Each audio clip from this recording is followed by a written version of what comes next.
Okay, we're starting the fifth idyll, the 10th reflection. It only has 5 idylls, the Song of Solomon, the 10th reflection, 10 of 13, so we're kind of winding down here.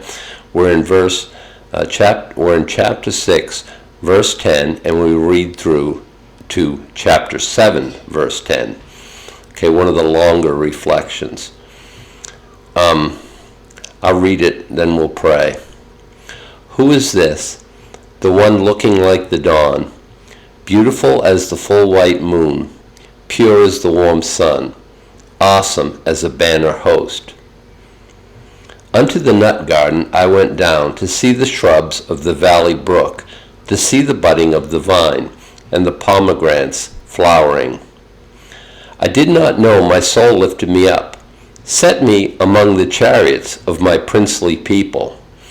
Return, return, O Shulamit, return, return, and we will gaze on you. Why would you gaze on the Shulamit? As the dance of the Mahanaim. How beautiful are your feet in sandals, O prince's daughter. The curves of your thighs are like jewels, the work of the hands of an artist. Your navel is a rounded basin, without the lack of mingled wine. Your belly is a heap of wheat, set about with lilies. Your 2 breasts are like 2 fawns, twins of a gazelle. Your neck is like the tower of ivory. Your eyes like the pools in Heshbon, by the gates of Bat Rabim. Your nose is like the tower of Lebanon, looking towards Damascus. Your head upon you is like Carmel, and the flowing locks of your head like purple.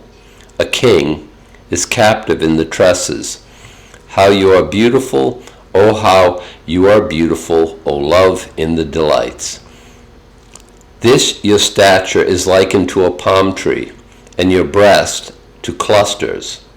I said, I will go up into the palm tree, I will take hold in its branches, and let your breasts be as clusters of the vine, and the smell of your nose like apples, and your palate as the good wine.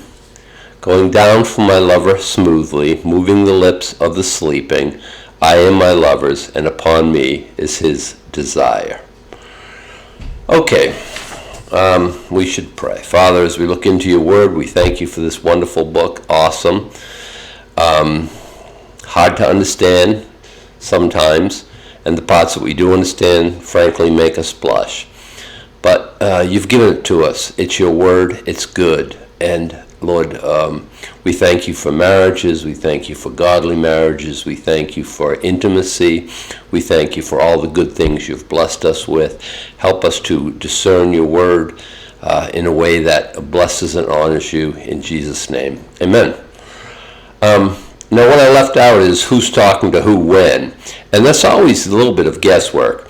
It starts out, who is this, the one looking like the dawn, beautiful as the full white moon, pure as the warm sun, awesome as a banner host, supposed to be the daughters of Jerusalem, our favorite chorus, speaking of the Shulamit. Now Shulamit answers the daughters of Jerusalem, unto the nut garden I went down to see the shrubs of the valley brook, to see the budding of the vine and the pomegranates flowering. Do you remember the last time she has the dream, and she doesn't get up to answer the door for Solomon.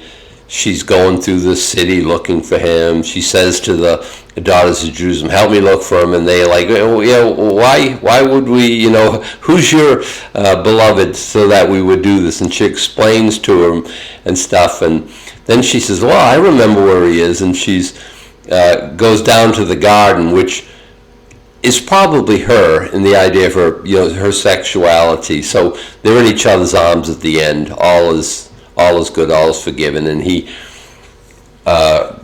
blesses her again with a soliloquy, a recitation of her beauty, and you're like this, and you're like this, and you're wonderful in these ways.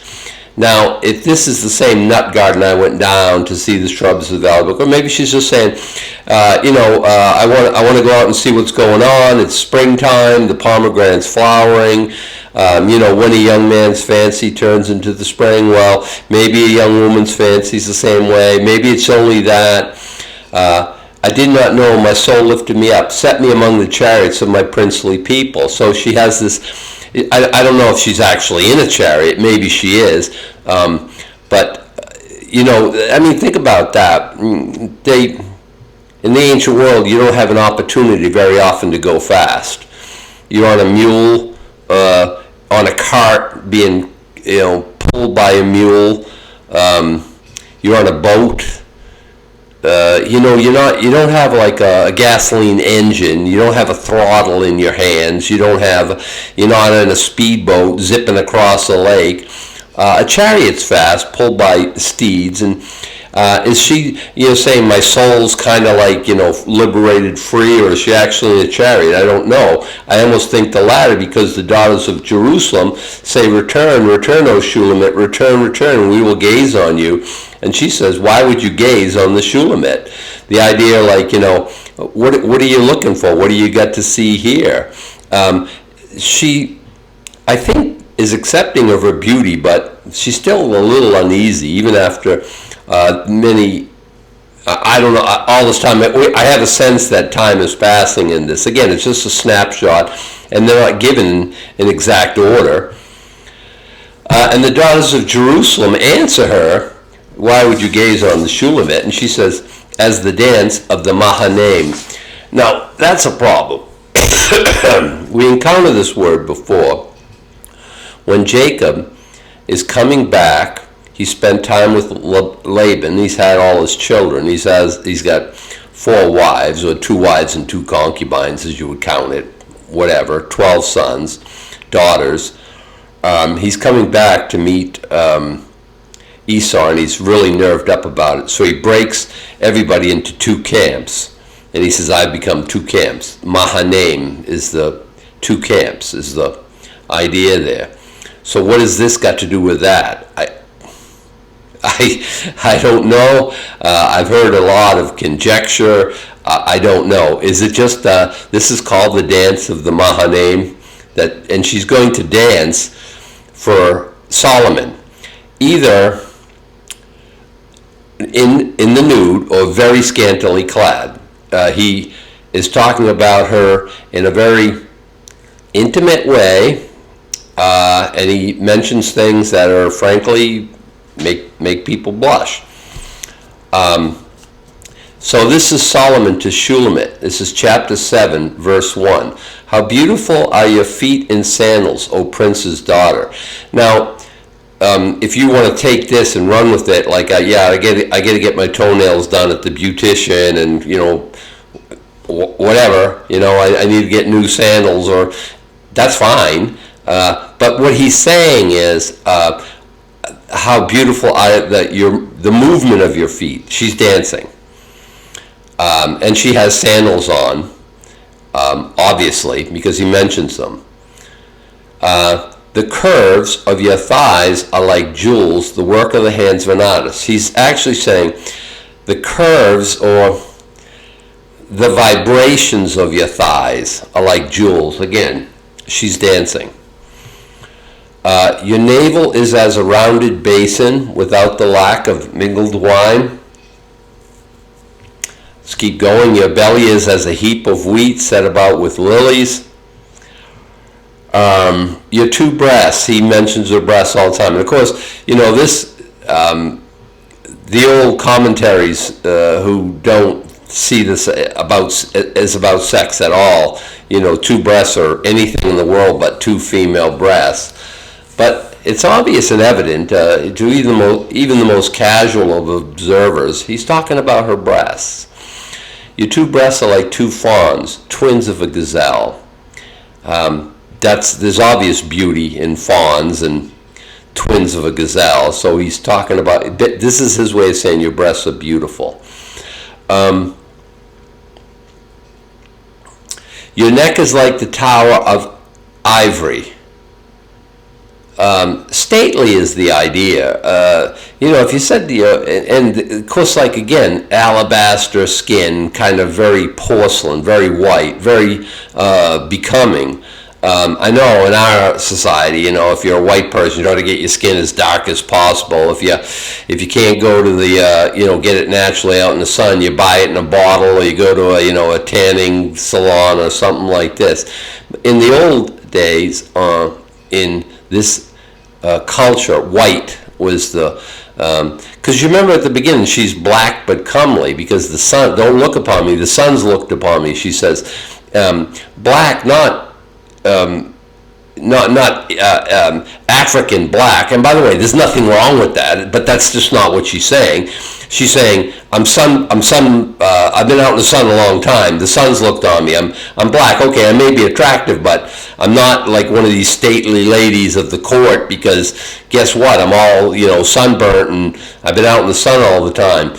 In this culture, of course, porcelain skin, ivory here mentioned. Your neck is like the Tower of Ivory. Your eyes like the pools in Heshbon.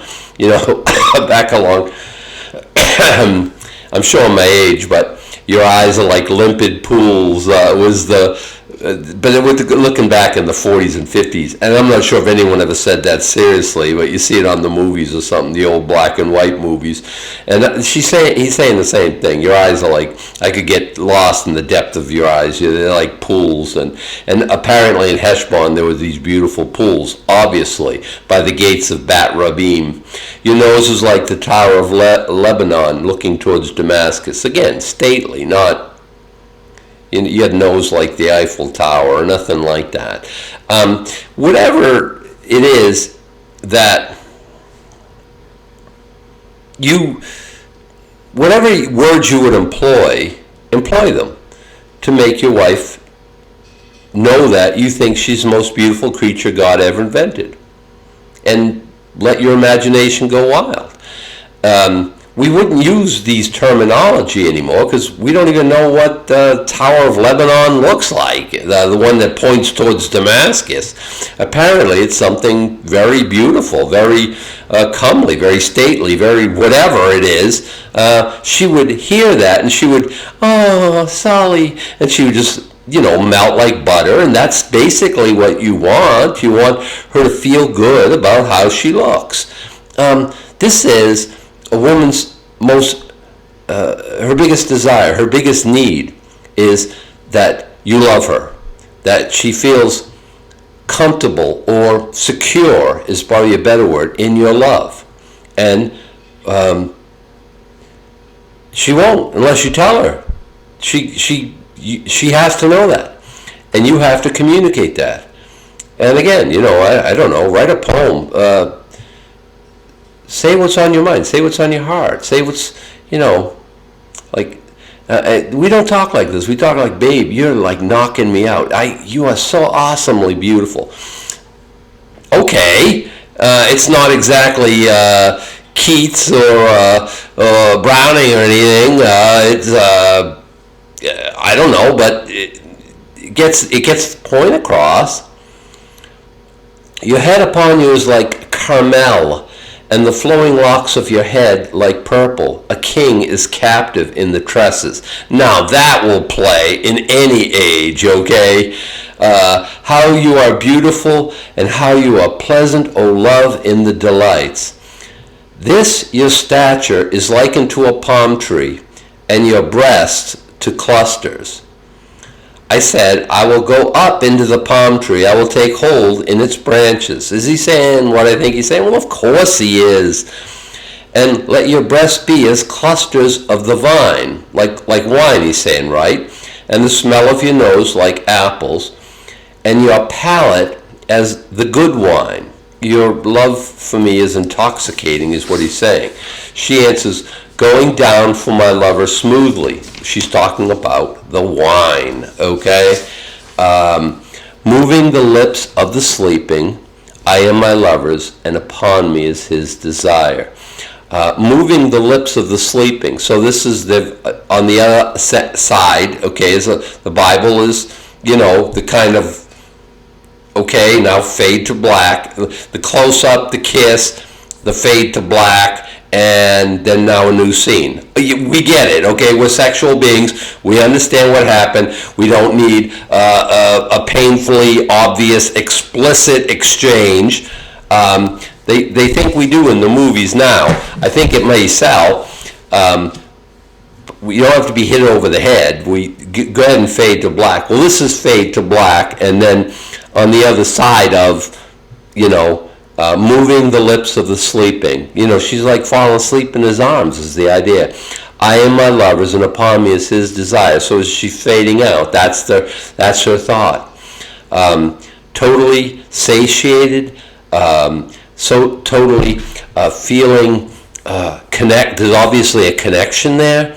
There's obviously love. There's obviously satisfaction. She's given herself to him, and she feels very protected. She's secure. Secure is the big word. Secure is the big word. What they've done is absolutely not only okay, but virtuous and good and godly, and what God has planned for a marriage. I am my lover's. I don't know if I get a cough or if that's just a nervous thing because of the things we're talking about. I am my lover's, and upon me is his desire. Does he desire her? Obviously and evidently, and he's made that known. And is that a bad thing? No, it's a very good thing. It's what God has placed inside of a man for hopefully his wife. You have to learn how to curb desire and point it in the right direction. And that's what the second part, see, that's a long section, but it's just, hey, you're beautiful, you're beautiful, you're beautiful in this way, this way, and this way. And kind of that's the whole thing. There's nothing more to be said. So I finished that section. So, and I am my lover's, and upon me is his desire. And let's go on to the next thing here. And I wanted to look at, I'm going to fix this so it doesn't turn off. And I have to keep turning it back on. Okay, we'll look at Proverbs chapter 7. You want to guard your life in such and such a way so that adultery is not a possibility, or sex sin is not a possibility. So there's two things in my pastor's heart. We want to teach that virginity is very, very important. But people come to the Lord late, and people make mistakes, and people live a life that's not godly or good or right. And I believe that there's kind of a, I don't know what you want to call it. Okay, I live like a crazy person, but now I got saved, and now my body is saved for my spouse, a person would say, and they have this, could I ever marry a girl who was sleeping with a lot of other people? Well, I'm happily married, and I'm not thinking in terms of, most guys would think, if I could trust her from this point forward, history's not. I didn't major in history. I don't care, but I don't want her stepping out on me once we get married.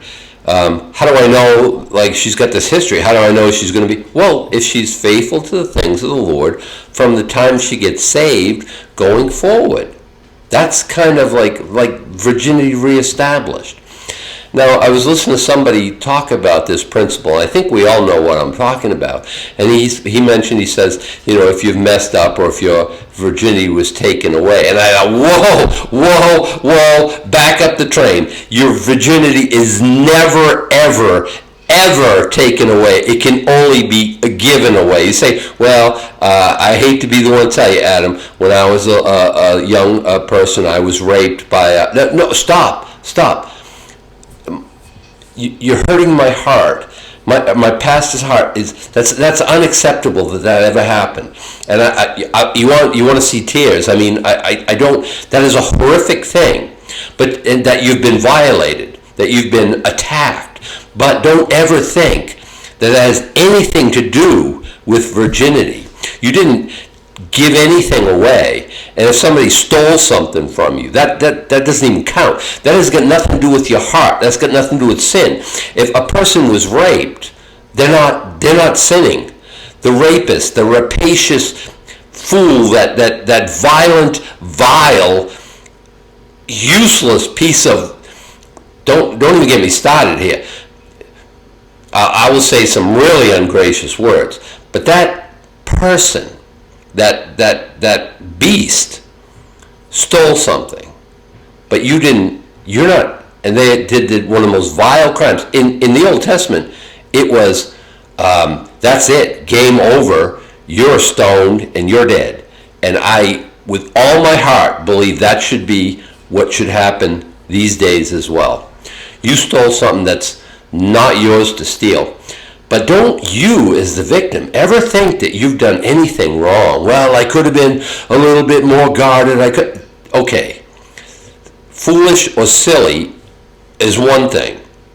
Doesn't make you a bad guy. That just makes you, okay, I could have put an extra lock on the door. That's hindsight's 20/20. But don't ever think in terms that you've done anything wrong. That's unacceptable. Now, so let's say you were not raped. You just had a boyfriend, things got out of hand, and, you were living with him. You were just having a regular sex life all the time. You got saved. Now, what do you do with that from this point forward? Well, it's kind of important. Okay, so let's say you did it the Bible way. You were saved when you were a little child. You waited till you got married, and you married. And you're trying to live happily ever after. This thing called adultery. Listen, steal, kill, destroy boy still wants to ruin your testimony. He wants to take from you, and he wants to ruin your life. He wants to ruin your marriage. He wants to kill you if he could. Well, I don't want any of those things to happen. Pay attention. Proverbs 7 is here to help. My son, keep my words and treasure up my commandments with you. Keep my commandments and live. Keep my teaching as the apple of your eye. Bind them on your fingers. Write them on the tablet of your heart. Say to wisdom, you are my sister, and call insight your intimate friend. Why, Solomon? Why all these things? Why are you telling your son all these? To keep you from the forbidden woman, from the adulteress, with her smooth words. Adulteresses have smooth words. Adulterers, like the male counterpart, no smooth words. Guys aren't that, but women can catch a man with their words pretty easy because they're stupid. And men are stupid. We were watching an old Dick Van Dyke the other night, and him and Laura go to art school, and the teacher takes an interest in him, and she's flirting pretty heavy, and everyone notices it, and kind of Laura's in denial and stuff, and so she says, well, I have to move this to another night, like Thursday night, and he says, oh, I can't make it then. So she offers to give him lessons in her apartment in Greenwich Village, by the way, right? So, and then he's like saying to Laura, well, you don't trust me and stuff like this. And she goes, you don't even know when people are flirting with you and this and this. It doesn't matter if she liked him, if she was attractive, if she was flirting. None of that stuff matters, of course. But he goes to her apartment, and it makes for good comedy. It doesn't make for a good life. If you do something like that, I got news for you. Listen. You're an idiot. And if your wife doesn't trust you, she shouldn't, because you're a double idiot for putting yourself in that sort of situation. Well, Laura comes to the door, and the door's ajar, and she's about to interrupt, and the lady's kissing on Rob's hand, and he's like, hey, I'm a married man, I'm not interested, and he gets up his stuff and is ready to leave, and then Laura pops in, lets herself known like she just came there just that second, and she, later on tells him, like, I came and I saw her kissing on your hand and stuff like this, and he goes, wow, I'm glad I'm a good boy. Maybe. In the show, he's a good boy. He loves Laura. But he was a stupid boy. He put himself in this situation. And I'm just using that to say, don't put yourself in that situation. Don't ever go someplace alone with a woman. I mean, what are you... Okay. Listen to me. Solomon saying? He says it in so many different ways. Say wisdom, you and my sister. Call insight your intimate friend. Why? You don't want to end up in adultery. You don't want to end up with the adulteress with her smooth words. For at the window of my house, I've looked out through my lattice, and I've seen among the simple, I have perceived among the youth, a young man lacking sense. So I told you you're stupid. Well, he's saying the same thing. He's saying you're stupid. He says it here. He's a little more gracious than me. He's a young man lacking sense. Passing along the street near her house, taking the road to her house in the twilight, in the evening, at the time of night and darkness. Why? Because I think, almost like psychologically or something like that. Nightclubs aren't very well lit up. Bars aren't very well lit up. We want to sin in the dark. Because why? We think God may not see us or something weird like that. But here he is. He's out and about at dark, and he should be home in bed. He should be studying for tomorrow's exam. He should be getting rest for tomorrow's work. Whatever. People who stay up very late, that's never a good thing. Scripturally, the morning is the time to meet with the Lord. And I have had people tell me, well, the morning starts basically at 12:01, so, whatever. And yeah, but if you spend that time with the Lord, and there's nothing wrong with that, and then you go right to bed, I don't know how you've benefited. That's not probably the best way. But if you spend early in the morning with him, and then you have the rest of the day, and the benefit of the rest of the day. So here is in the twilight, in the evening, at the time of night and darkness, behold, the woman meets him, dressed as a prostitute, wily of heart. She is loud and wayward. Her feet do not stay at home.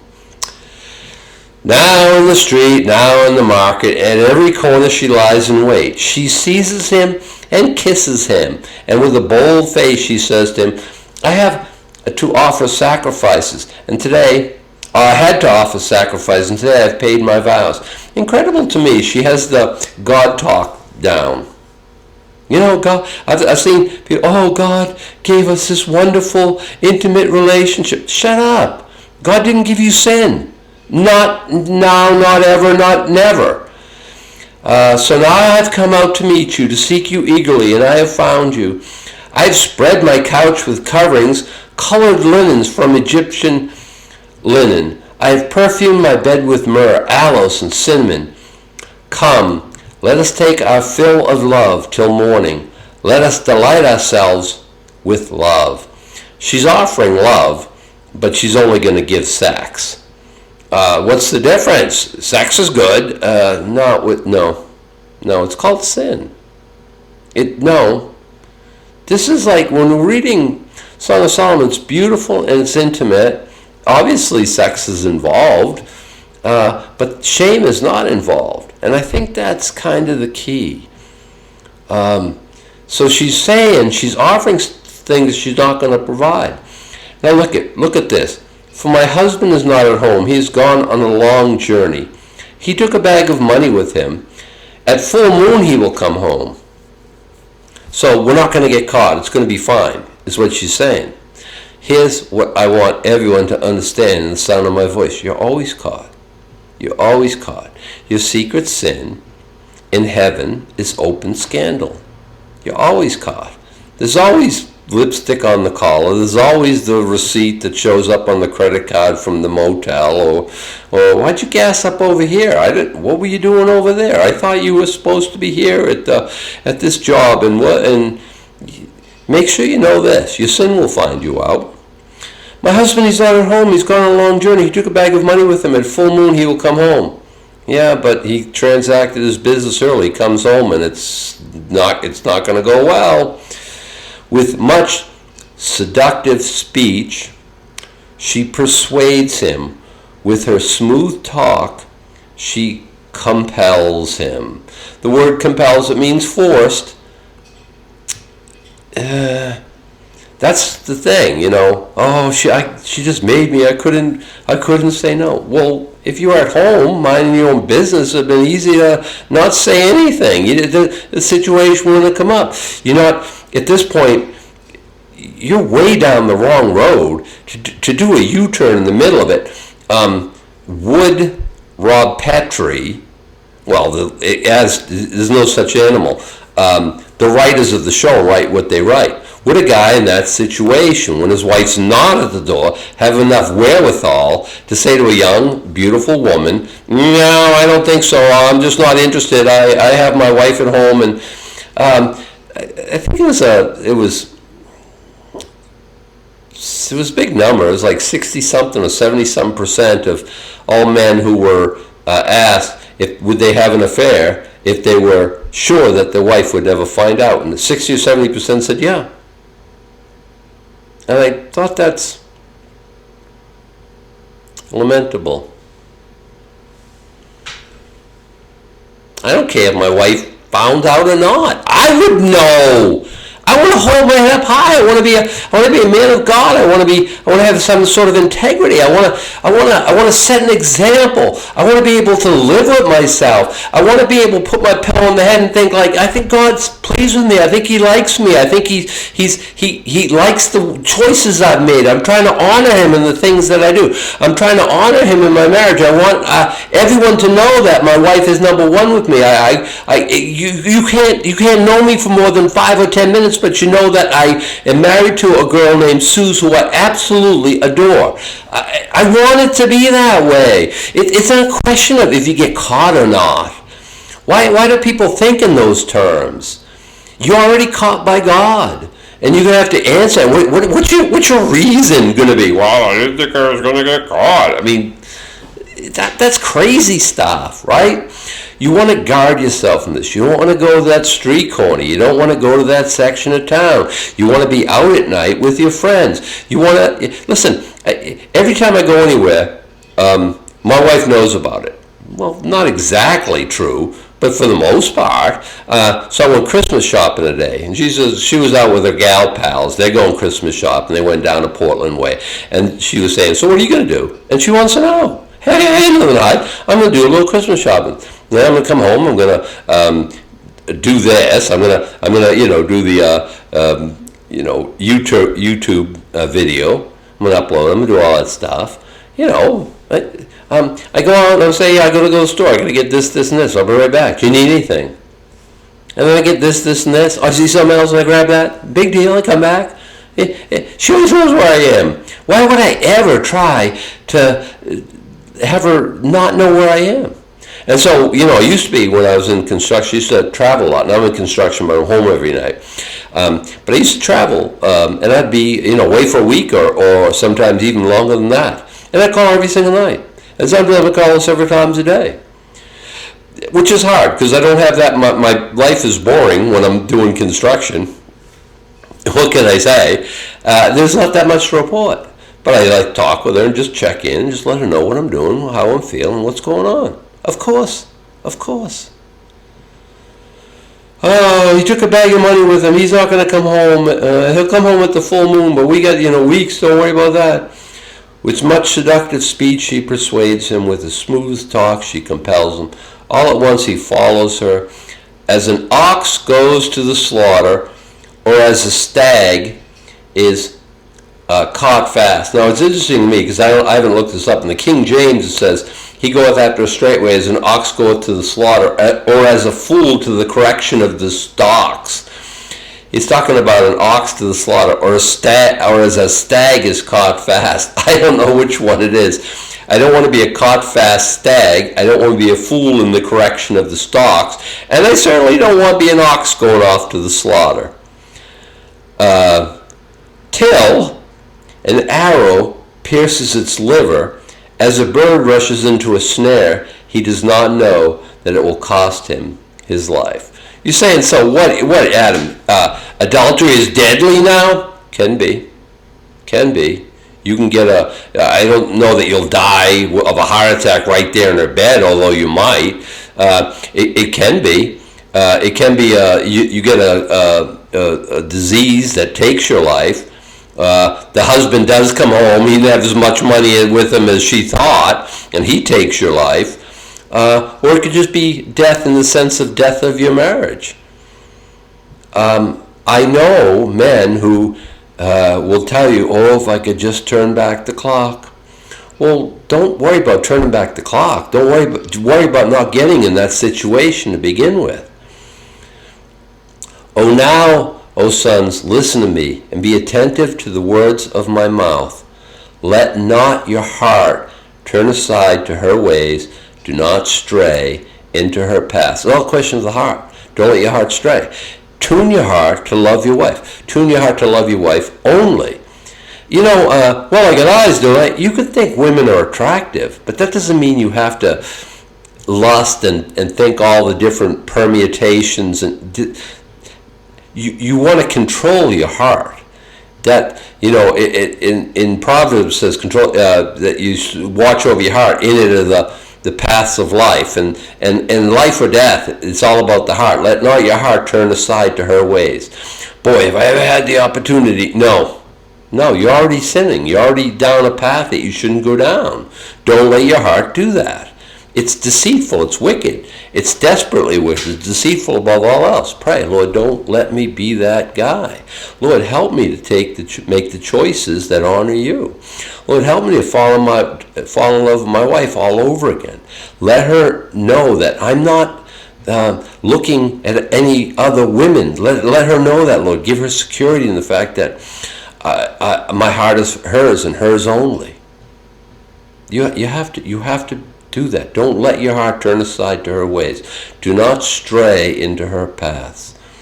For many a victim has she laid low. Oh, great. I'm the one of many Johns she's had, and it wasn't love that she was giving me. She wanted sex. She wanted the money that I was going to get. That's all it was. That's all it is. And I say me, don't picture me in this situation. Long time ago, long time ago, I dedicated myself to living for the Lord, and I prayed these prayers that I'm telling you, you ought to pray. For many a victim has she laid low, and all her slain are a mighty throng. Her house is the way to Sheol, going down to the chambers of death. Well, I don't know. I want to go to the chambers of death. I want to live. I want to live a godly and a good life. If it said hell right on her mailbox as you were walking in the front door, maybe you'd think twice. Sheol is the place of death. And again, you're dying a little bit. You're not going in the direction of life. Jesus have come that you might have life and that you might live it to the full. Is Jesus interested in your sex life? Yeah. And it's not a question of don't. Well, if you're not married, wait. But he's okay with sex. He's very okay with it inside the context of marriage. Hasn't he given us a great gift? I don't know the last time you thanked him for that. He's a good God. He could have us like, I don't know, like a paramecium just kind of splits in two. And I don't know if it's very pleasurable for the paramecium to procreate, but he's made it very, very pleasurable for us. Why? Because he likes us to have pleasure, maybe? Just a thought. Okay, so there it is. We'll leave it there.